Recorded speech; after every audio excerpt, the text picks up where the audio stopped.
Вы смотрите новости Татарстана. В студии Алексей Калиничев. Здравствуйте. И вот о чем пойдет речь в этом выпуске. Роковой заплыв. Один его пытался за руку, он соскользнул и ушел.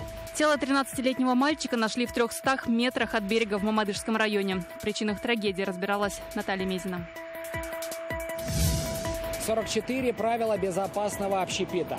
Для дезобработки средств специальные, и запас тоже имеется.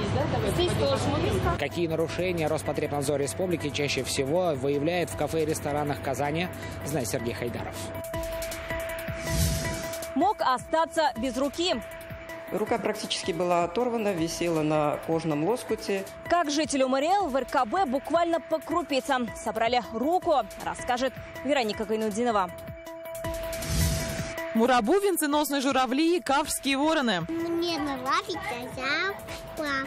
Редких птиц-краснокнижников среди первых увидела Юлия Муратова. Еще одна жертва купания. Сегодня в Мамадышском районе спасатели нашли тело 13-летнего мальчика. Накануне он и еще 4 его товарищей купались на реке Вятка в необорудованном для этого месте. Один из подростков нырнул в воду и пропал. Накануне к поискам подключились 26 человек. В итоге утром в 300 метрах от берега нашли погибшего ребенка. Наталья Мезина продолжит тему.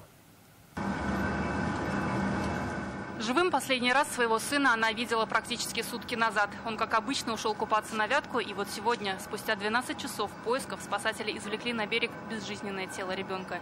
Кириллу было всего 13 лет. Сообщение о пропаже юноши поступило накануне вечером. Здесь, в опасном протоке Чугунка у города Мамадыш, ребята решили добраться до ближайшего острова, но не рассчитали силы. Плавать он не умел. Но он, получается, шел по косе. Обвал такой был. Получается, он ногой наступил, его стащило. И он захлебнулся. Плавать Кирилл не умел, никогда не скрывал это и обычно стоял на берегу. Об этом говорят и его близкие. Ходили купаться, он стоял, получается, и не заходил в воду. То, что плавать не умел, боялся и говорил то, что я не могу. На поиски отправились 26 спасателей, 7 катеров. Пришлось вызвать водолазов из Казани. Весь город верил до последнего. Группа обнаружила мальчика на глубине 2,5 метра, в расстоянии от правого берега 300 метров. В этом году мальчик должен был пойти в 7 класс, но судьба распорядилась иначе. Такой случай не первый. Всего за это лето ушли купаться и не вернулись 46 человек, из них 7 дети. 2 дня назад тело утонувшего 10-летнего мальчика нашли в частном водоеме в селе Егоркино Нуралского района. 16 июля в селе Ахмаметьево Буинского района утонули 2 подростков 15 и 17 лет. Все купались в запрещенных местах и без присмотра взрослых. Наталья Мезина, Зарина Ахметова, ТНВ, Мамадышский район. В Татарстане подтверждено 2 новых случая смерти от коронавируса. Один из них, 38-летний житель Челнов, был госпитализирован в местную инфекционную больницу. Второму пациенту было 31 год.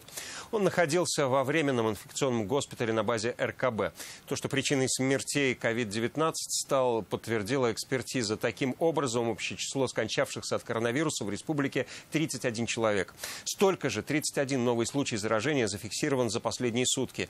Из них только один завозной, остальные контактные. 23 пациента получают лечение на дому. Самое большое количество заболевших в Казани – это 15 человек.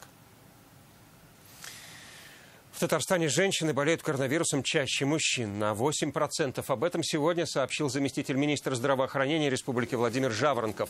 Также отмечается, что за время пандемии на 22% снизилось число инфекционных заболеваний. Во многом этому помогли меры предосторожности, введенные ограничения. В то же время Роспотребнадзор прогнозирует прирост завозных случаев COVID-19 в Татарстан из других регионов страны. В части того, что завозные случаи, я думаю, что они у нас еще будут прирастать все-таки, потому что ситуация по субъектам, она разная, и на отдыхе мы все забываем, самое главное, это меры профилактики. Поэтому люди, приехав и увидев море, напрочь забывают о том, что все-таки надо руки помыть и маску все-таки с собой иметь. Сегодня с самого утра сотрудники Роспотребнадзора республики пошли по открытым кафе и террасам Казани, чтобы проверить, как там соблюдается предписание ведомства. Самые частые нарушения, по словам специалистов, это отсутствие масок и перчаток с запасом на 5 дней, неисполнение термометрии и несоблюдение социального дистанцирования гостей. Штрафы за такое для юрлиц от 200 тысяч рублей. Заплатил ли кто сегодня за пренебрежение безопасностью, узнал Сергей Хайдаров. Здравствуйте. Да. Увидев сотрудников в погонах, работники ресторанов начинают невольно нервничать. Проверка напоминает экзамен в школе, только вместо плохих оценок штрафы и немалые для индивидуальных предпринимателей от 50 тысяч рублей. Юрлицам от 200 тысяч. Несоблюдение правил Роспотребнадзора себе дороже. Остановку соблюдаем 1,5 метра. Управление Роспотребнадзора выдало кафе и ресторанам 44 предписания. Это своеобразный свод обязательных требований. Они касаются не только работы поваров и официантов, но и гостей. Гости, вот мы видим здесь за столом, у нас по предписанию 4 взрослых, не считая детей. Здесь это соблюдается. Этот ресторан экзамен сдает хорошо. Вот проверяем журнал. В нем записаны показатели температуры сотрудников за каждые 4 часа. Проверка привела нас даже в уборную заведения. Здесь свои правила. Антисептики стоят для перчаток и масок. Отдельная емкость. Да. Работает, покажите, пожалуйста. Это уже другое заведение, куда неожиданно нагрянули инспекторы Роспотребнадзора. Салфетки, давайте посмотрим сейчас у гостей, да, на столе должны быть дезинфицирующие. Несмотря на то, что это только начало дня, гостей здесь немало. В принципе, дистанция есть, я как бы с маской. Нет, не страшно. Меры предосторожности обязательно исполняем и социальную дистанцию. Как раз из-за социальной дистанции кафе и рестораны сейчас не места для встречи больших шумных компаний. Конечно, приходится им немножко разочаровываться в том, что день рождения они не могут отметить как раньше, как им хотелось бы. Но все с пониманием относятся. Предписания Роспотребнадзора добрались и до меню кафе и ресторанов. Как видите, от бумажных вариантов многие перешли вот к таким ламинированным. Дело в том, что подобное меню легче дезинфицируется. Но выполняют эти правила не все, говорят в Роспотребнадзоре. Бывает неправильного ведения журналов. Это термометрия сотрудников, например, которая каждые 4 часа должна. Использование моющих средств без дезинфицирующего эффекта против вирусов. А также введение необходимой документации по уборке. Все это и еще 41 правило Роспотребнадзора сотрудникам летних террас и веранд лучше соблюдать. За месяц инспекторы уже проверили 200 летних веранд и выписали 4 протокола. Рейды будут проводить ежедневно. Сергей Хайдаров, Рамзиль Гарипов, ТНВ, Казань. Ювелирную, кропотливую и сложную операцию провели врачи РКБ. Микрохирурги и травматологи республиканской больницы практически заново собрали отрезанную бензопилой руку мужчине из Мэри-Эл. Фиксация костей, протезирование вен и восстановление сухожилий – все, чтобы сохранить функции конечности. Об уникальной операции, где каждая секунда на счету, Вероника Гайнудинова. Доброе утро. Доброе утро. Михаил Степанович, ну как ваши дела? Еще 4 дня назад Михаил Акошкин из Мэри-Эл мог остаться без руки. У себя дома в Звенигово решил отремонтировать террасу. Полез на крышу спилить болгаркой брус. Пилу заклинило, и она начала падать. В этот момент ему отрезала кисть правой руки. Когда увидел, что как случилось, все, так подумал, что я все не могу ничего сделать, останусь без руки, потому что я знаю, что у нас в республике я не успею ничего там сделать.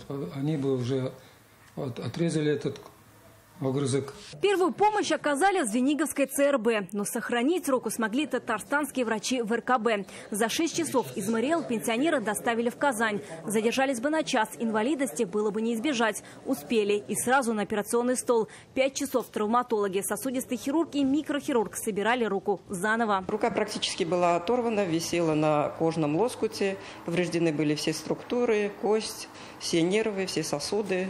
Операция, в общем-то, закончилась хорошим исходом. Вы видели результат. Двигаются пальцы, конечность теплая, кровоснабжение восстановлено. Пальцы начали двигаться уже на следующий день после уникальной операции. Ведь сохранить конечности пациентам удается не всегда. За 4 месяца это второй такой случай. В первом, к сожалению, время сыграло против врачей. Для нас очень важно время поступления пациентов. И очень важно, так сказать, сам механизм травмы. То есть если мы получаем разможженные ткани, то есть результаты у нас немножко хуже. Михаила Окошкина в конце недели ждет выписка после восстановления, и тогда рука сможет двигаться полноценно. Вероника Гайнудинова, Марат Зайдуллин, ТНВ, Казань. Представлялись онкологами, пугали страшным диагнозом и предлагали дорогие препараты. В России задержали предполагаемых членов банды мошенников, которые обманывали пенсионеров. Действовали они в Москве, Казани и Набережных Челнах. Как сообщили в одном из телеграм-каналов, на счету этой группы десятки эпизодов преступной деятельности. Ущерб пострадавшим оценивается в миллионы рублей. Мошенники получили доступ к номерам телефонов людей пенсионного возраста в этих городах. Обзванивали их, представлялись сотрудниками медцентра и сообщали пожилому человеку, что у него якобы диагностировали онкологию. А чудо-препарат, который помогает встать на ноги, стоит от 200 до 700 тысяч рублей. Пока полицейские установили 25 эпизодов мошенничества, но обманутых может быть больше в разы. В МВД Татарстана информацию об операции в Челнах московскими полицейскими подтвердили. Как уточнили в центральном аппарате МВД страны, полная информация появится после завершения оперативно-розыскных мероприятий. К 15 августа основные работы по капремонту школ Татарстана должны быть завершены и представлены контролирующим органам. Об этом заявил замглавы Минстроя Республики Ильдус Насыров.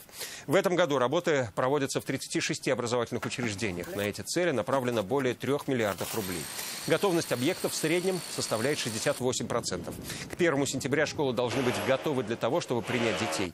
Также ремонтируется 28 больниц, 5 молодежных центров, 11 лагерей, 37 домов культуры, 39 объектов социального обслуживания. Во время режима самоизоляции ремонт не прекращается. Только в многоэтажных жилых домах он был отложен для того, чтобы ограничить контакты с населением во время пандемии. Все объекты будут завершены обязательно до конца года. Контракты с подрядчиками заключены до конца года. Единственное, что у нас по детским оздоровительным лагерям есть объекты, переходящие на следующий год. Это где новое строительство или реконструкция с учетом перевода детского садика из летнего эксплуатационного периода в осенне-зимний, то есть круглогодичный эксплуатационный период. Вы смотрите новости Татарстана, и вот о чем далее.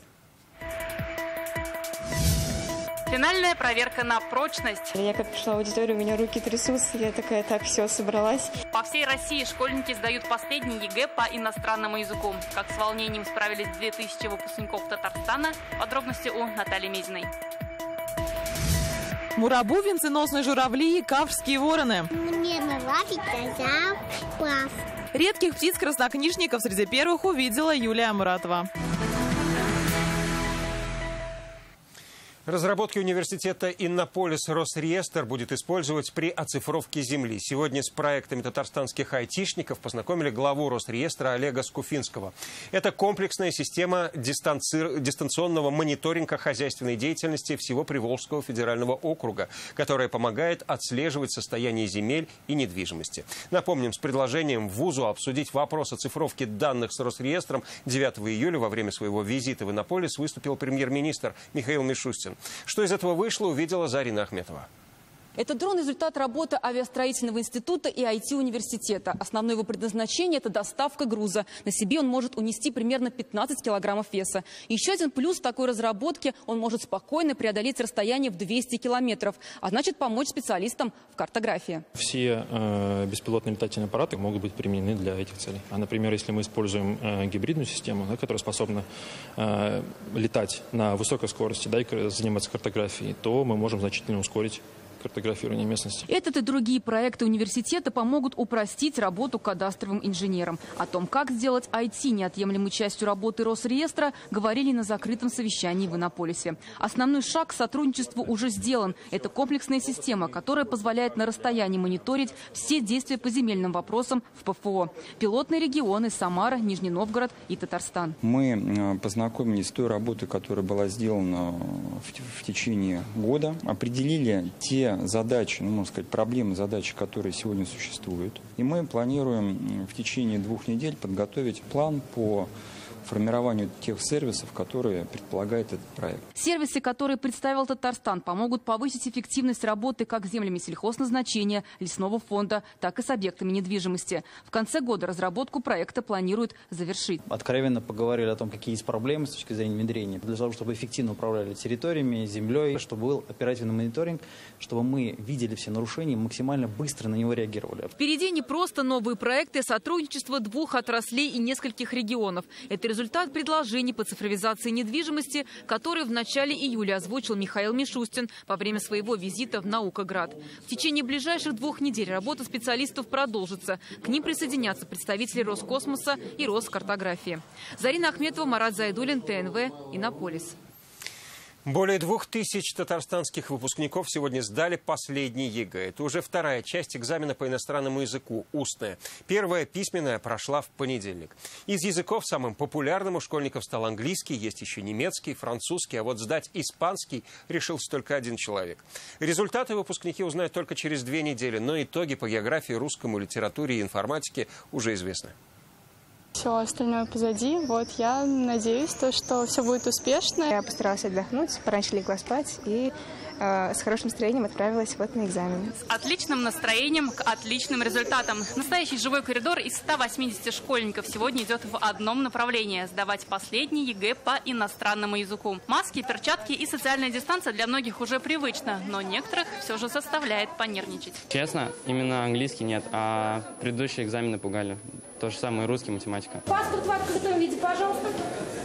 В коридорах и кабинетах камеры, за дверью наблюдатели. По республике такой контроль обеспечивает почти 2500 работников, так что списать не получится. В этом сегодня убедился министр образования. Как у меня мама говорила, говори все, что знаешь. Кончился словарный запас английский, на татарский переходите. В саму аудиторию школьники заходят примерно по 10 человек. Между партами обязательно соблюдается дистанция 1,5 метра, но на самом месте средства защиты можно уже снять. Кстати, это уже вторая часть экзамена по иностранному языку. Устная. Письменную ребята сдали в понедельник. Готовились, поэтому должно быть все хорошо. Самое сложное подождать до 10 часов. На все 15 минут. Первые счастливчики делятся своими эмоциями. Было очень тревожно, на самом деле. Я как пришла в аудиторию, у меня руки трясутся. Я такая, так, все, собралась. Провели инструктаж и села выполнять задание.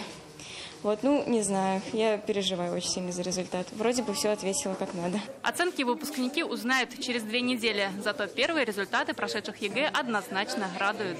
Результаты по 3 из них выше прошлогодних. Это русский, география и литература, информатика пока пониже. Есть и первые так называемые 100-бальники. В Татарстане это почти 150 выпускников. Наталья Мезина, Алмаз Зиединов, ТНВ, Казань. Если из кризиса не выйти, то можно выехать на автомобилях, оборудованных газом. Россияне получат скидку в 90% на перевод авто на голубое топливо. Такая субсидия должна помочь выйти из коронавирусного кризиса. Сегодня в Татарстане на голубом топливе более 7000 авто. Почему в республике за метан все больше водителей голосуют рублем, расскажет Рамиль Гелюрин. Поначалу, если не знать, то сложно, а потом как привыкаешь. Машина переоборудована и готова к работе. Александр Ферафонтов, водитель такси. На метан перевели большую часть их рабочего автопарка. Убежден, от этого одни плюсы. За рулем приходится проводить до 12 часов. По городу можно намотать за это время километров 500. Расход бензина и стоимость со временем подсказали, что нужно перейти на метан. Экономия на топливе уже подсчитал до 65%. Татарстан – один из регионов, где реализуется федеральная программа по переводу автомобилей с бензина на метан. Мера антикризисная. Воспользоваться ею могут как предприниматели, так и частные автовладельцы. Линейка транспорта, попадающая под программу, широкая. Это могут быть как легковые машины, так и грузовики. Причем переоборудованные машины смогут ездить как на новом топливе, так и на бензине. Но есть одно из условий. Авто должно быть не старше 10 лет. 60% заплатит государство, а еще 30% газодобывающие компании. Из своего кармана водителям нужно будет отдать всего 10% от прайса. Чтобы получить субсидию для перехода, нужно обратиться в один из аккредитованных сервисных центров. Они указаны на портале Минпромторга. Если привести к цифрам, то средняя стоимость оборудования на сегодняшний день 80-85 тысяч рублей. Потребитель или владелец транспортного средства может приобрести это оборудование за 35 тысяч рублей. И еще на 27 тысяч рублей ему дадут карточку с газом. То есть итоговые затраты владельца составят 5-7 тысяч рублей. Сегодня литр 95-го бензина на заправках республики в среднем стоит свыше 45 рублей. А кубометр природного газа, который по эффективности практически равен литру бензина, ниже 17. По словам специалистов, купить газовое оборудование можно уже за 15 тысяч километров. Сейчас на дорогах республики работает 21 метановая заправка. Татарстан является такой газовым краем, да? У нас больше всего заправок, поэтому у нас в республике позволяет покрыть водителю любое направление, где он может по дороге дозаправиться там, в радиусе 50-100 километров, куда бы он ни направлялся. С начала года в Татарстане переоборудовали на метан больше 800 авто. Всего на этом виде газа ездит 7,5 тысяч машин. Рамиль Галиуллин, Данил Филатов, ТНВ, Казань. В Татарстане могут появиться первые темные магазины. Все подробности читайте сегодня в интернет-газете «Реальное время». Татарстан поднялся на первое место во всероссийском конкурсе по экотуризму. Менее чем за сутки за достопримечательности республики проголосовали 15 тысяч человек. Напомним, сейчас завершается конкурс на топ-10 регионов, которые получат федеральные средства на развитие туристических зон. Татарстан представляет 5 проектов. Голубые озера, территорию у горы Лабачи, Юрьевской пещеры, Волжско-Камский заповедник и нацпарк Нижняя Кама и Шумбутский заказник. Чем эти места уникальны и достойны победы, нам в эксклюзивном интервью рассказал известный краевед Леонид Абрамов. С ним пообщался Дмитрий Аринин. Добрый день, Леонид. Вопрос как эксперту к вам. Вот если посмотреть на объекты республиканские, которые участвуют в конкурсе в масштабах России, насколько они уникальны? Что касается вот этих 5 объектов озвученных, они каждый по-своему интересен. Но самый перспективный и объект, который привлечет огромное количество туристов, это, собственно, Камское устье, это гора Лабачи и Юрьевские пещеры. В силу того, что там вау-картинка для туризма, это очень важно, потому что 90% мы воспринимаем сейчас глазом. В чем эффектность? Там разлив 42 километра, соединение Волги и Камы, это 2 крупнейших артерии европейской части России. Волга приобретает там мощь, дорога от Казани идет вдоль берега. Очень все чрезвычайно живописно, можно сказать, лазурный берег наш. В Камском устье, пожалуйста, там хоть миллион может прийти, особенно если построят велосипедную или пешую дорожку. Это вы имеете в виду велодорожку от Казани до Камского устья? Конечно, 100 километров – это не проблема для нашей республики, там будут миллионы. У нас ни одной в России такой нет. Это будет, вау, огромное количество петербуржцев, москвичей и иностранцев приедет. А голубые озера в России часто встречаются или это редкое явление? Редкие, конечно, да, безусловно. Это Плитвицкие наши озера. 600 литров в секунду проистекает из глубин. Температура 5-6 градусов. Зимой и летом держится. И намолили в свое время ивановцы, которые у нас с обливаниями занимались. У нас Казань туда повадилась с 80-х годов. А Волжско-Камский заповедник чем привлекателен? Это единственный заповедник на территории нашей республики. Остальные только национальные парки, заказники, особо охраняемые территории. Место, конечно, уникальное. Это реликтовые леса, которые сохранились к востоку от Москвы, вплоть до Урала, которые там почти не знали топора, можно сказать. Там водятся орланы белохвостые. Питаются рыбой. Это красавцы. Вот белоголовые орланы, младшие их братья, они поменьше особи, они являются символом Соединенных Штатов. Наши покрупнее. А что можете сказать о национальном парке Нижняя Кама? Там прекрасные леса, пойменные. Это вот единственное, одно из немногих мест, где сохранились заливные луга. Это как бы вот степь, не понимаешь, где заканчивается. Вот горизонт идет, вот ровное пространство. И вот вплотную подходишь, ты видишь огромное озеро. Оно в камышах. То есть это вот такое равнинное пространство. Это очень интересно, необычно. И еще один объект, про который мы не говорили, это Шумбутский охотничий заказник. Он вообще мало известен. Это огромные леса. Собственно, по Нижней Каме это один из самых больших массивов. Это бывшие воронцовские дачи. Есть там кабанья ферма, где можно диких кабанов покормить с руки. Там великолепная рыбалка. Там чудесные острова. Чистополь напротив находится. То есть, если делать... Там везде нужно для развития туризма делать привязки каким классом. То есть, здесь шаговая доступность. Ну, не шаговая, а недалеко доехать можно. Мамадыш, Елабуга и Чистополь напротив. Нужно приучать природе, из которой мы вышли. Леонид, спасибо за интересный разговор. Пожелаем республике, нашим объектам победы. Проголосовать за татарстанские достопримечательности можно на сайте природа.life. Нужно зайти в раздел «География», авторизироваться через электронную почту или свою страничку в соцсетях. Далее выбрать на карте Татарстан и лайкнуть понравившийся проект. Голосование будет идти до 23 июля. Результаты объявят 28 июля. Мурабу, кафорские вороны и венценосные журавли. Теперь эти редкие краснокнижные птицы стали постоянными жителями Казанского зооботсада. Обитатели африканской саванны завезли из Германии и Чехии. Сегодня они вышли из карантина, и первыми их увидела наша съемочная группа. Ого, да, толстый. Да, и очень черный. Ильшат Фарахов сегодня со своим внуком оказался в нужном месте в нужное время. Они стали одними из первых, кто увидел кафорских воронов. Птиц зовут Валя и Ваня. Эти крупнейшие пернатые из семейства птиц-носорогов. Мне нравится запах. Нужно, конечно, пополнять зоопарк, чтобы как можно больше было зверей различных. Потому что дети, они смотрят, им нравится, они познают этот мир. Вообще дети любят животных. Для детей это вообще особенно очень важно. В таком маленьком возрасте, у меня сыну 3 года, он вообще ему понравился. И эти вороны с красным горлышком не так безобидны, как может показаться с виду. Они хищники. Помимо силы, им природой дана и долгая жизнь. Они могут прожить около 100 лет. Птицы довольно чистоплотные. В гнезде гнездо содержит в идеальной чистоте.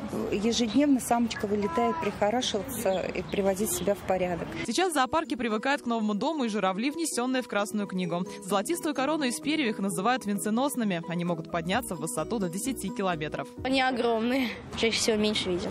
Такие красивые птицы. На голове хлопок такой необычный. Питаются они семенами. Жить могут вблизи людей, что не скажешь про марабу. А новозавезенные марабу здесь одни из немногих птиц, которые содержатся не в закрытых вольерах, а на территории, приближенных к их ареалу обитания — саванне. Это птицы, которые крупнее аистов, здесь в раздолье чувствуют себя свободно, в том числе и от контактов с посетителями.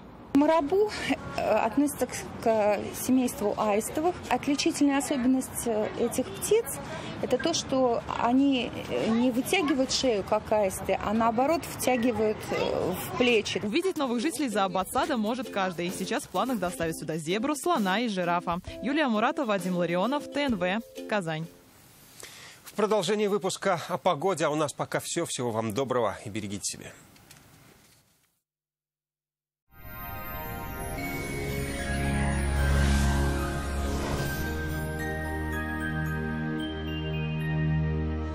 Здравствуйте! Дождливый циклон хозяйничает в наших краях, удерживая пасмурную погоду и поливая землю дождем.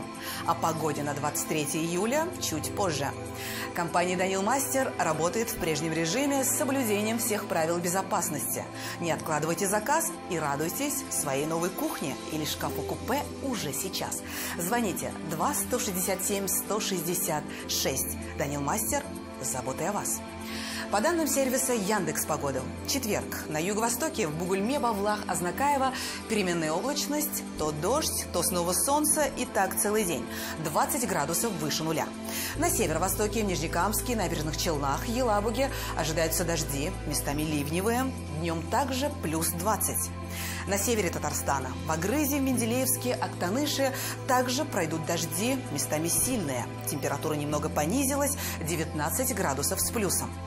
На северо-западе, в Арске, в Кукмаре, Балтаси без существенных изменений. Облачная погода с прояснениями. Не обойдется без дождей, плюс 21.